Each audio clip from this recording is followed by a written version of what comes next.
Ante todo, muchísimas gracias. Yo soy Ángela Verge. Para mí ha sido un orgullo poder estrenar este documental en la Universidad Santo Tomás. Le doy muchísimas gracias, le damos muchísimas gracias a la universidad, al doctor Alberto, al doctor Jerónimo, al doctor Miguel por esta iniciativa y porque, bueno, aunque al principio del documental Jesús comentaba que nosotros rodamos este documental en cuanto supimos, nada más saber, ¿no?, la noticia del proceso de paz. Nosotros acabábamos de llegar de Colombia, yo ya había estado aquí, yo ya había vivido aquí. Mi tesis doctoral va sobre el proceso de paz, entonces conocía bien la situación, pero nos preguntamos ¿qué podemos aportar a la sociedad que la sociedad colombiana no lo haga ya por ella misma? Entonces hay tantísima cantidad de documentales, tantísima cantidad de información tan buena que se genera en este país, que era como, ¿cómo vamos a aportar nosotros?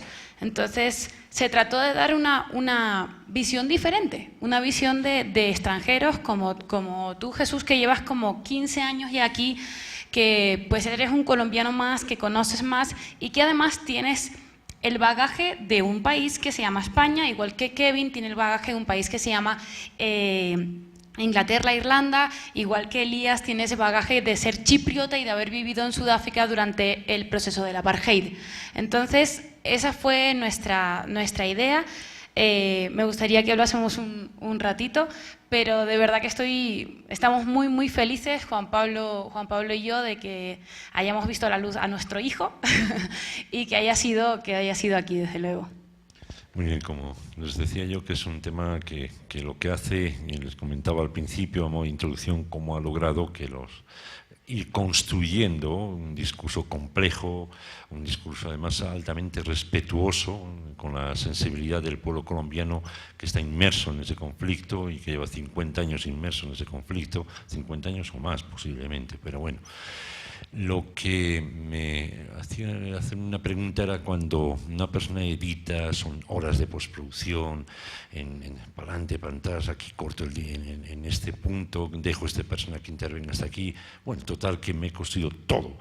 Al final de todo este documental, ¿cuál sería para Ángela Verge, una vez que ya ha visto todo el proceso, el titular de ese documental? ¿Cuál es el resumen definitivo, brevemente, que nos diría de este documental? Bueno, ten en cuenta que nosotros teníamos casi 3 horas, ¿no? 3 horas de declaraciones, y lo más difícil era pues eso, hacer ese puzzle donde todo el mundo reflejara sin que nosotros editáramos nada más. O sea, eso es expuesto tal cual lo que la gente piensa. Yo creo que yo estoy muy de acuerdo en una de las veces que, por ejemplo, Kevin Howlett dice, sí se puede. O sea, sí se puede. Muchas veces, no lo digo por Colombia, también lo digo por España, nosotros vemos la realidad, nuestra realidad, y entonces es tan difícil, que entonces no, porque esto es un caso único y no tenemos salidas. Si vemos otros casos y se han visto que en otros casos se puede salir del conflicto, ¿por qué nosotros no? O sea, ¿por qué Colombia no va a conseguir esa paz que tanto se merece? Entonces creo que el eslogan es sí se puede. Sí se puede, con ganas, y sobre todo que no creo que haya otro país que se lo merezca más que este. De todas las declaraciones, hay varias declaraciones que, por ejemplo, yo veo en el documental, a mí me sorprenden. ¿Cuál fue la que más te sorprendió? ¿Cuál fue una de esas declaraciones que te sorprendió porque te descubrí algo? Incluso muchas veces una declaración te permite hacer la otra pregunta, ¿no? Correcto. Bueno, a mí la verdad es que yo les agradezco tantísimo a todas las personas que estuvieron en este documental. No es una entrevista de 5 minutos, tú lo sabes, eso fueron 40, 1 hora con cada uno de ustedes, entonces fue con paciencia, con tranquilidad, pero he de reconocer que creo que una de las figuras importantes fue Elías Eliades, entre otras cosas porque él es diplomático.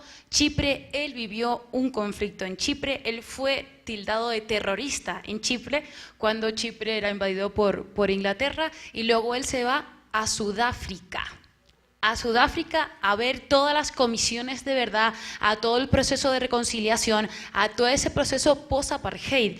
Y entonces a mí me parecía tan increíble cómo el doctor Eliades hablaba con esa tranquilidad, con esa sensación de esto se puede arreglar. O sea, yo he estado en procesos muy difíciles. Sudáfrica, llevan 20 años de posconflicto, todavía tiene mucho por hacer, pero Sudáfrica no tiene nada que ver con hace 20 años. Entonces, creo que eso sí nos daba, lo comentaba con Juan Pablo, nos daba ese ánimo, ese de decir, claro que sí, si sabemos de otras realidades, podemos copiar lo que nos sirva y aprender de lo que no nos sirva.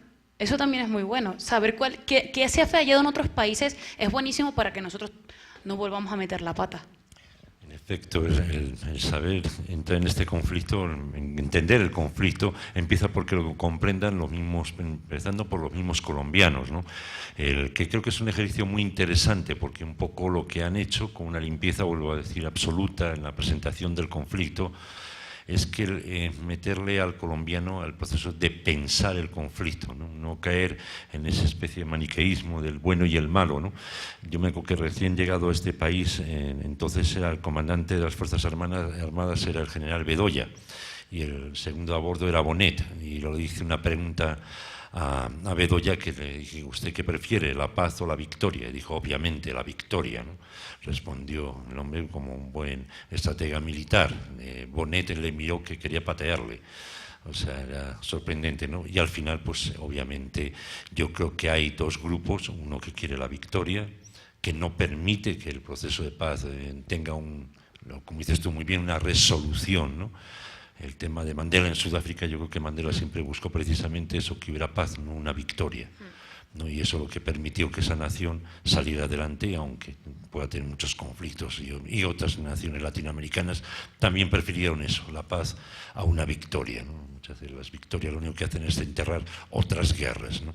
Pero bueno, todo el tiempo he escuchado a Miguel de Benito, he escuchado a nuestros compañeros, y en todo momento ninguno de ellos habla de una victoria.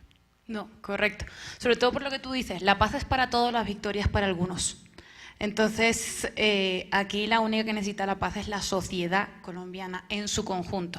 Porque entonces, si tenemos victorias, tendremos a algunos victoriosos y tendremos a muchos perdedores. Entonces, es mucho mejor que la paz, no estoy hablando de la paz a cualquier precio, creo que eso es algo que se ha utilizado de forma muy maquiavélica, la paz no es a cualquier precio, pero la paz vale tantísimo la pena, que vale la pena, nunca mejor dicho, apostarle. Por eso, porque la victoria la historia está escrita por victoriosos, pero no por vencidos, y los vencidos son parte de la historia. Entonces, ojalá que no pase esto en nuestro país, ¿no? Que sea una realidad totalmente diferente. Sí, ojalá. Lamentablemente, Victoria, tanto Ángela como yo venimos de un país donde se firmó una victoria y fue tristemente vivir 40 años bajo el sometimiento de una aparente victoria. Fue espantoso, se perdió unas generaciones extraordinarias, etcétera, etcétera. Y ojalá no tengan que pasar lo mismo por aquí. De todas formas, yo quería preguntar si algún joven, algunos que hacen parte del público, tiene alguna pregunta, que bienvenida sea. Si alguien quiere intervenir o alguno quiere decir alguna cosa. Bien, he visto que el documental, Ángela, es contundente. No, ha sido un documental no hay... absoluto. O sea, de todas maneras, yo voy a estar aquí, cualquier cosa... Ni la posibilidad de preguntar. Cualquier cosa, ya saben que... Sí, hay una pregunta. Sí, cómo no. Un momentito.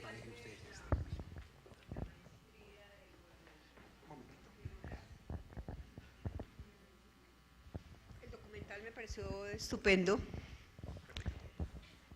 ¿Sí? Soy Luz Mary Muñoz de la Maestría de Gobernabilidad y Democracia. El documental me pareció estupendo. Nos hace vivir todo lo que hemos vivido más de 50 años los colombianos y las formas como se resolvería este proceso de paz. Pero de ayer a hoy pasó otra cosa. Entonces uno se pregunta, ¿vamos a seguir en la guerra? El proceso de paz se acabó, entonces parece como si se hubiera acabado las esperanzas que teníamos en un año o año y medio que lleva el proceso. No sé, ustedes, el profesor, el extranjero, No sé qué opina de esto, ¿no? Que de ayer a hoy, pues ya tenemos otra visión.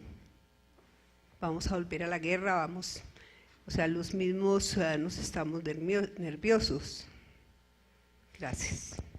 Gracias por la pregunta. De eso precisamente vamos a tocar el tema, supongo que no con la profundidad que necesitamos porque es un tema pues muy importante, pero vamos a hablar de él en el segundo panel, porque está claro que tenemos que hacer una valoración de las elecciones. Yo lo único que puedo decir es que, ¿cómo decirlo? Para quedar políticamente correcta, que es algo que los periodistas no solemos hacer.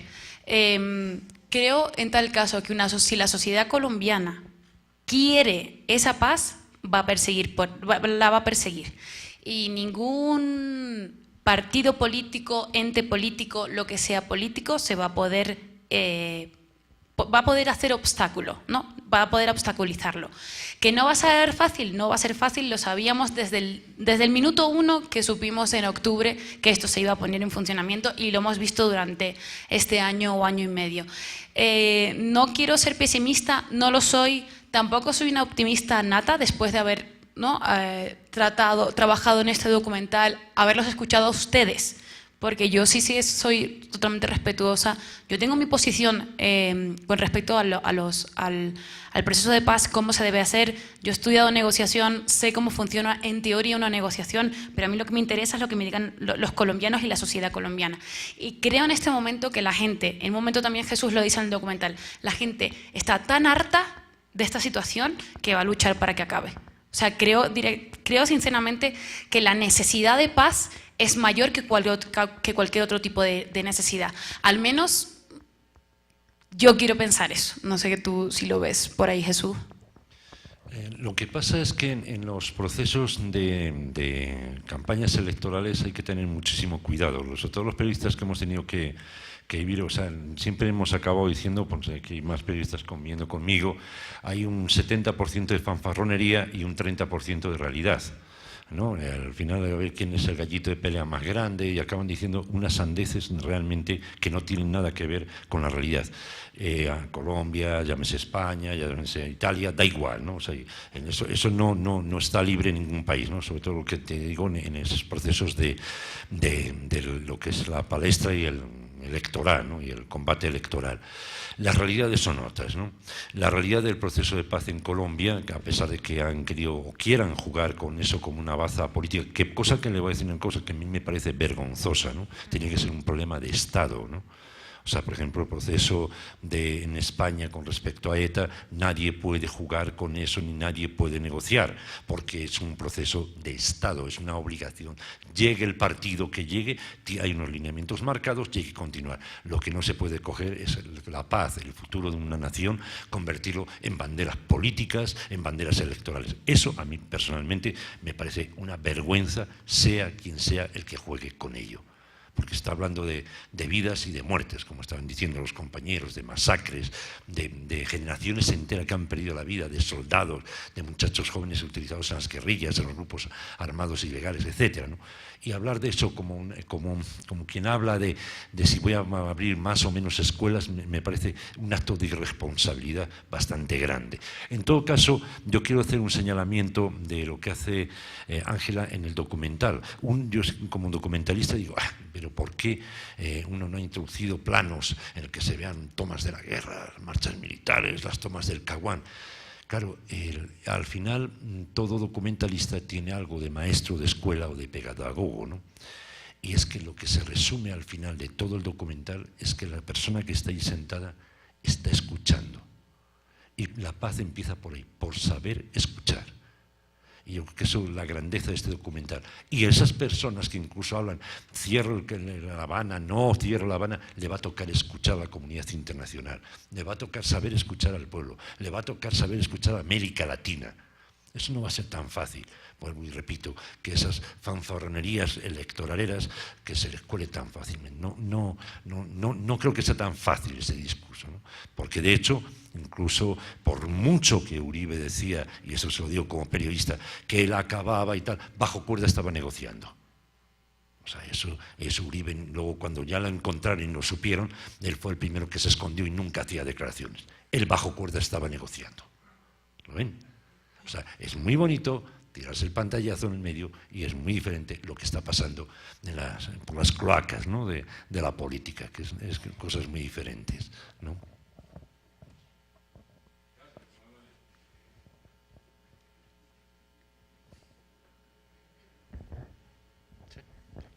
Aló, gracias, muy amable. Primero felicitarlos por el documental que creo que refleja pues muchas de las posiciones, no solamente sobre una visión, sino sobre varias, que eso le enriquece mucho.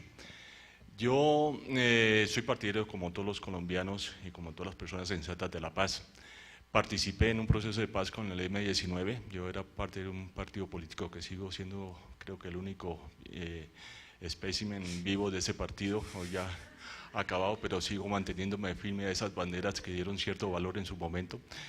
Muchos amigos del M-19 perecieron ahí en ese conflicto, otros quedaron vivos y entre todos hicimos desde esa época una lucha gloriosa, porque fue una lucha intelectual que enriqueció mucho el espectro político en Colombia en ese momento.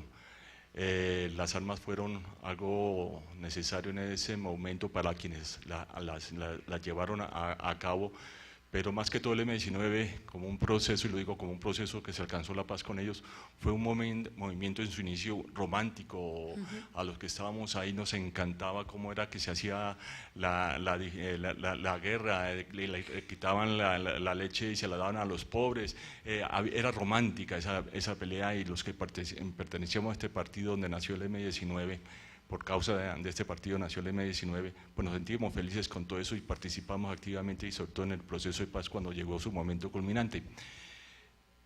Referente a con la FARC, yo sí veo que, y muchos de los exponentes dijeron algo, y lo dicen ustedes los panelistas, que la gente está cansada de la guerra. El miércoles creo que estamos todos cansados de la guerra, pero mire que en las últimas encuestas la paz ya no es la necesidad primordial de los colombianos, siendo pues un amante de la paz y habiendo pertenecido a esas discusiones que les comentaba anteriormente.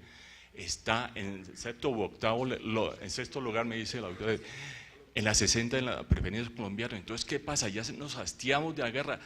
Creo que necesita la gente, lo que primero necesita la gente es que podamos salir a la calle hoy a las 6 a tomarnos un tinto, y no que cuando salgamos nos atraquen, nos roben el celular, nos maten por 500 pesos. Creo que ese es otro tipo de violencia, que es la que está induciendo a la gente a que se corrija. La otra creo que aprendimos a convivir con ella, eso es por allá en unos departamentos allá del sur de Colombia, y eso nos afecta a nosotros los que estamos en la ciudad. Lo que nos afecta sí es salir, que nos roben, que nos maten por 500 pesos por un celular o por robarnos un vehículo. Creo que eso es lo grave, y como digo, espero el proceso de paz, quiero que se dé, pero también creo que la mayoría de las personas sensatas queremos que se haga la paz, pero también que el gobierno mire la necesidad inmediata que es esta inseguridad ciudadana. Muchísimas gracias. Yo quería apuntar acerca de la pregunta la reflexión que hace, es que yo creo que nuestro principal problema como sociedad es que hemos circunscrito el conflicto a un conflicto bélico entre unos y otros. Yo cuando hablo de conflicto colombiano meto todo. O sea, lo meto todo. Meto no poder coger un taxi a las 8 de la tarde porque me toca llamar, porque fíjese usted que eso yo no lo había vivido nunca en España, en mi vida. Hasta que llegué aquí me tocó esto y no voy a casa sola. Yo decía, ¿esto qué es? Esto no puede ser, esto no es paz. Entonces, para mí, el conflicto, y además, como usted muy bien ha dicho, el conflicto en las ciudades, ¿qué sabemos? Cuando yo le hablo a mis alumnos y les digo, ustedes cuando vayan a ser profesionales, cuando vayan a ser periodistas, ¿quieren hacer periodismo en Bogotá o en el Chocó? Porque son dos formas de hacer totalmente diferentes de hacer periodismo. No es lo mismo. A mí me dan la oportunidad de hacer periodismo en el Chocó y yo me voy. Por supuesto que sí. Allí es hacer periodismo en el conflicto. Aquí es otra cosa muy, muy diferente, porque en el fondo en las grandes ciudades hemos hecho así, y hemos dejado atrás el conflicto como si eso no va con nosotros, ¿no? Nosotros ya tenemos bastantes problemas. Cuando realmente yo hablo de conflicto, hablo de esa inseguridad, hablo de de este país en el que todo el mundo dice, y es cierto, que hay una cantidad de plata espectacular. Nunca había visto tanta plata en mi vida, ni en Suiza, ni en Ginebra, ni nada. No piensen en ningún momento que en un país europeo hay tanta plata como hay en Colombia, porque no la hay. No hay minas, no hay productos esenciales, no hay diamante, no hay gas. No, eso no existe en Europa. Aquí sí hay. Entonces, ¿cómo es posible que un país con tantísima riqueza tenga estos problemas? Y ese es el conflicto verdadero. Por eso también se decía en el documental, cuando firmemos un acuerdo, por eso yo soy tan escéptica con el posconflicto, ¿cierto? Cuando firmemos un acuerdo tendremos un posacuerdo, para empezar, y luego a lo mejor podemos hablar de posconflicto. No se van a solucionar nuestros problemas.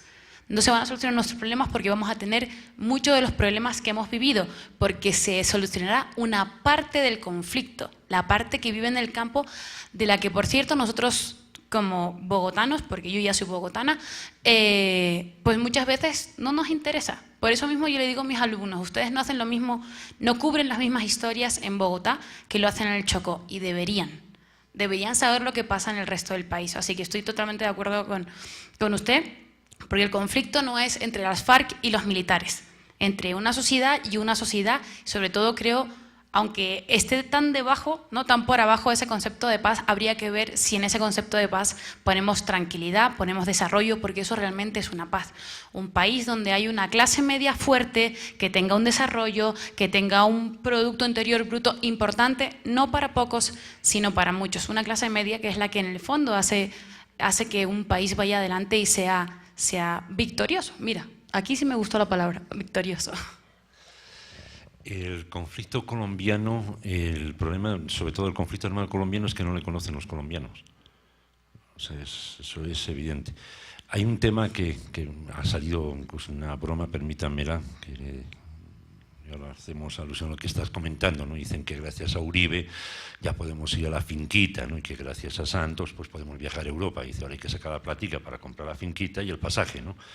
Entonces, un poco lo que esa broma, que es tan el sentido del humor del colombiano, que es capaz de reducir las grandes estupideces de la política a escala mínima y dejarla en su escala real.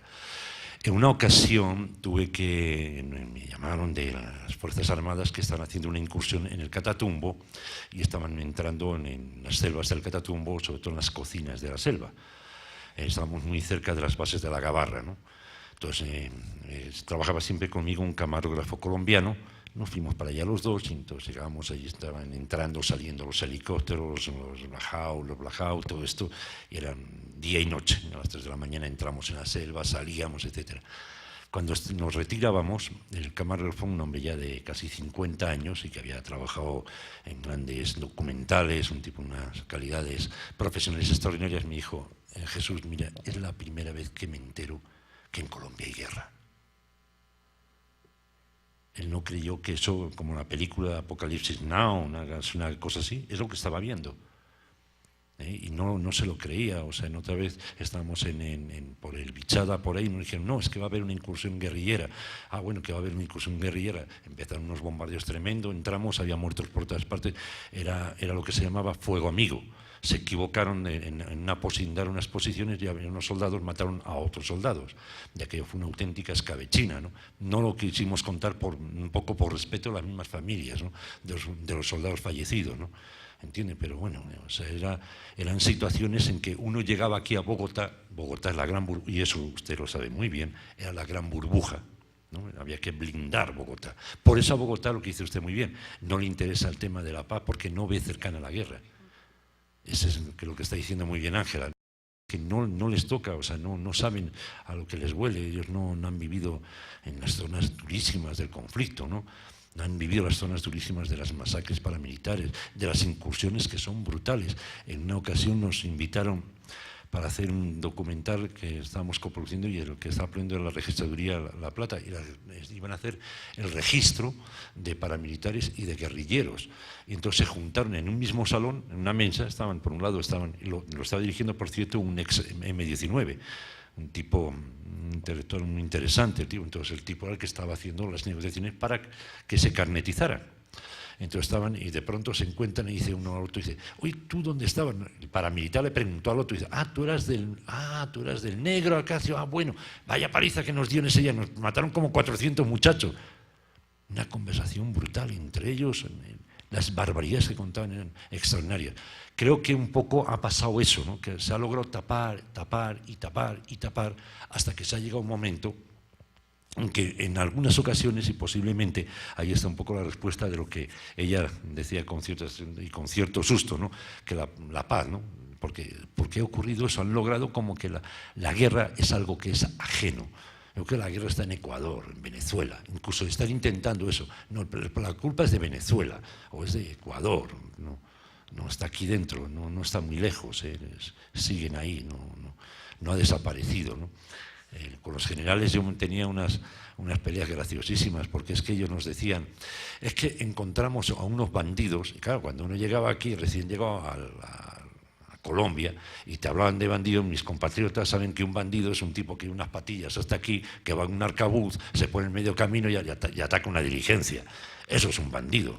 Cuando uno se encontraba con los frentes guerrilleros, eso daba pánico, o sea, eso eran 200, 300 tipos armados hasta los dientes, lamentablemente el 80% niños, ¿no?